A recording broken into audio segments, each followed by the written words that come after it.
Hello everyone and welcome to another video. Thanks for stopping by and taking the time to, well, look at the expected value of DUSK Till Dawn.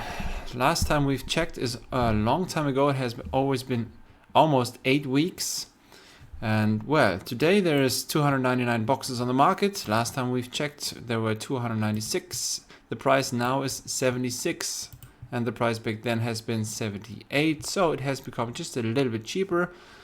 Here's the problem that I have faced, because my last video has been the expected value to price ratio video, where I just write down all the prices for the boxes and then the expected value. And since I did not check DUSK Till Dawn for 7 weeks, I've had 83 as the value, and I've just taken the same one a month later. And this is inaccurate. So this today is important. We are looking at the numbers because, well, where do we start? We start with the fabled cold foil. Light of Sol costs 170, and this is a huge drop in price. So this one comes from outside EU. This one is French. This one 170. That's the lowest price. 2 of those prices are there, so that's what I always write down in this list right here, where I just put all the numbers in, and then afterwards I do these Google graphs. Right, next up, fabled rainbow foil. Oh, by the way, I've gotten some nice comments in the past, and people really like that I do all these expected value videos. Yes, there is a lot of work inside there. I do have some patrons. If you want to support, if you want to, buy me coffee. I have Patreon. It's linked in the description.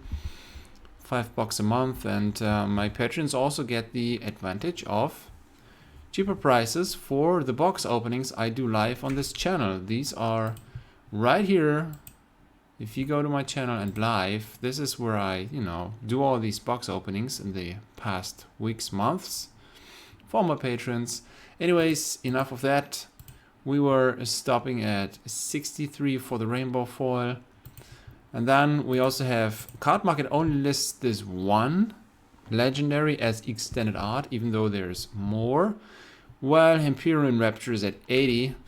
I know this price decline looks pretty bad, but I've taken the numbers on July 14th, 15th, 17th, 20th, 25th, so this was all in 9 days, right? And then August 10, and I haven't checked back on it because that's what I usually do. I check on release, and then the day after, 2 days after, 3 days after, 5 days after, and then just 2 weeks later. So if I would have done this every 2 weeks, of course, this curve would have been more flat, but now it's in the normal rotation, and we will check back on this every 2 months. Maybe that's too much. I do 2 expected value videos per week usually. So this is what it looks like on Card Market. Lowest price is 80, and well, we're just going with that. Here, now, check this out. I have a bunch of legendaries on this page. The most expensive, these are the rainbow foils. Nope, these are the cold foils. I'm sorry, why did I just do that?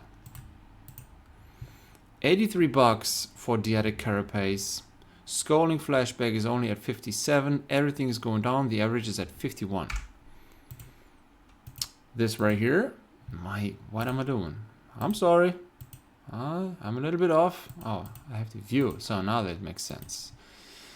These are the rainbow foil legendaries. So all over the place, the prices. This one right here is worth mentioning because Scolding Flashback has been at 1 in the last times, last time we've checked. And now it's only the 3rd most expensive one. Yeah, everything's going down.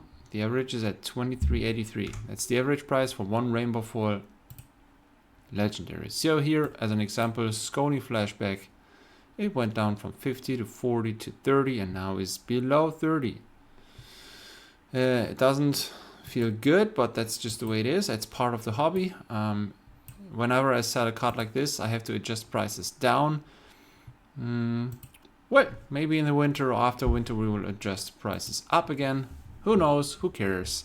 This right here is wild because Levaya has been at 50, 54 at release and then jumped all the way up to 90s, 80s, 90s, and now is back down to 65. Crown of Providence, well, has been 112, more than 100, and jumped down to the 90s and now is at 80. So we shall see how that levels out. These right here, the Marvels. Oh, the Marvels. This is the correct order. The most expensive is 80 bucks for Aegis. And then we have 75 bucks for Soraya. And then we have 70 for, is that Sekam? No, I'm sorry. 70, yes. So 80, 75, 70, all the way down to 30, 32 for Nazareth, which I have not included on here because it's not an angel. Yeah, that stands for, why do I have this here? This is the wrong one here. We're going to look at the price again. First, 525 for this one single Marvel. Levaya redeemed in cold foil. I have not pulled it here in almost 40 case openings. Stupid rare. So, that's how it looks like on. This is the wrong one. I'm sorry. It has been in the right. Hey, my bad. Let's just look at the correct one. This is the Marvel, and you know it's sold for way above 600, and then for 500-ish, and somebody sold it for 300. I would have gotten it for 300. If you want to sell this, I'm gonna pay you 300, near mint or better. All right. So next up, extended art Majestics. There's 3 of them. All the prices have been going down, far down. The average is 24.67.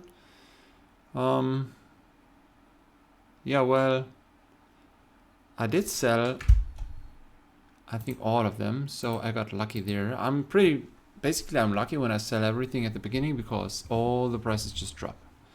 It's a combination of prices way too high at release and then slowly going down, plus summer of 23, prices going down in general. So we shall see if all that finds a bottom and where it is. These 940 is the average for these majestic cold foils, which are a bit short printed. And then we have the majestic rainbow foils. Wallmonger's Diplomacy is far up there on the first place. It has seen a spike in August and now dropped back down. All the rest down here between, you know, 5 and 16 bucks. The average of those is 520 of all the majestic foils, not just the ones that I've put up on this page.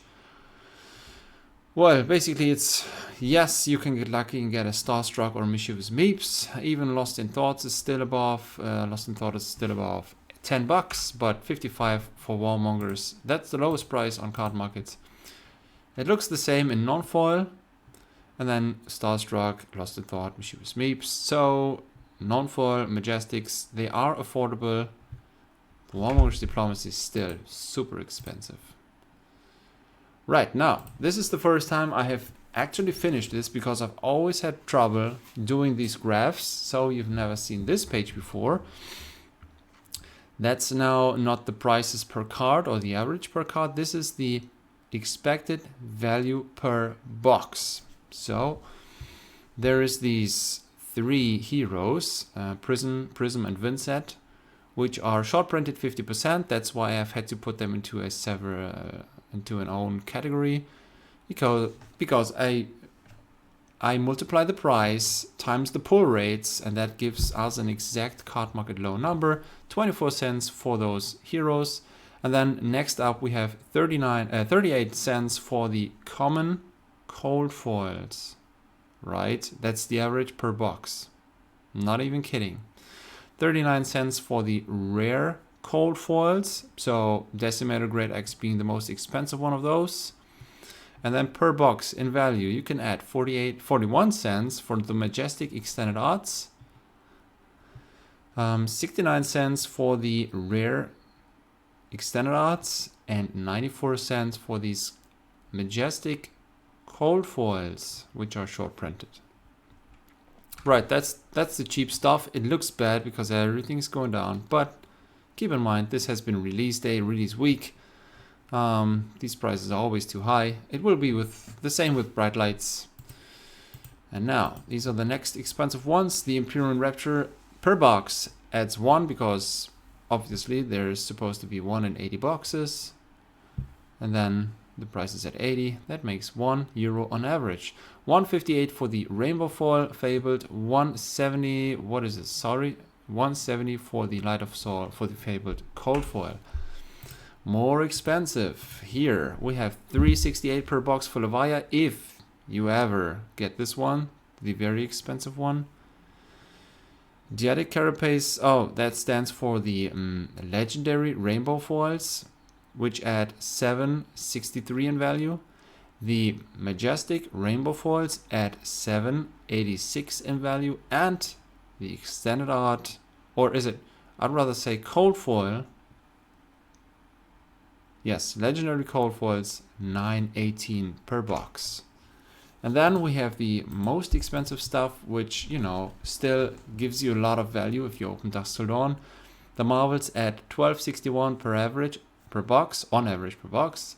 The majestic non-foils, the most expensive category because there's so many in there, 1552 on average. So now this is also the first time ever I do track the box prices in one graph. So expected value in yellow dropped from 125 to 105 to 83. Now it's at 63.80. That's basically the number we are here for.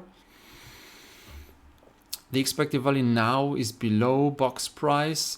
That is $12 lower, so it's still cool opening this.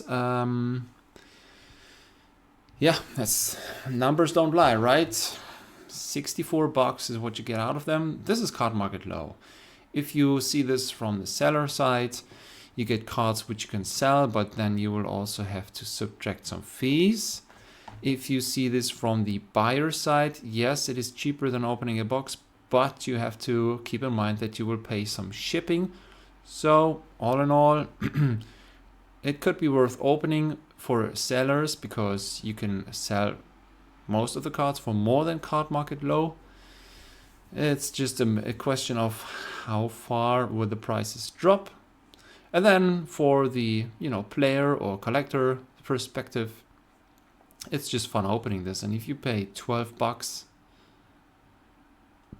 for an opening, that's fair. I think that's cool.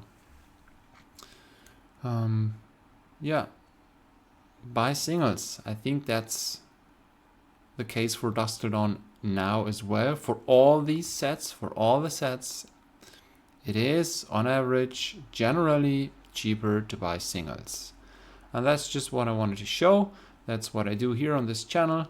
Thanks for watching. I hope I will live stream bright light openings for me and my Patreons beginning at Friday afternoon. Other than that, I think I'm gonna do another video for another topic. Yeah, it's right. This summer has been, this year has been worse than last year in terms of sales, and I am in record time. I am adjusting prices. I am lowering prices daily. Yeah, I hope I will sell more in the winter, but anyways, it's great doing this for all you and having positive feedback. It's great seeing you all in the live streams. And that's it for Dusk Till Dawn. Expected value, sadly below box price, but it had to be this way. It had to be this way. It won't drop too far because those Marvels and Legendaries, those are pretty nice for collectors. I just have the, I think the next set should have a reprint of Warmongers if it stays that expensive. That's just the way it is. That's it for today. I'm out. Thanks.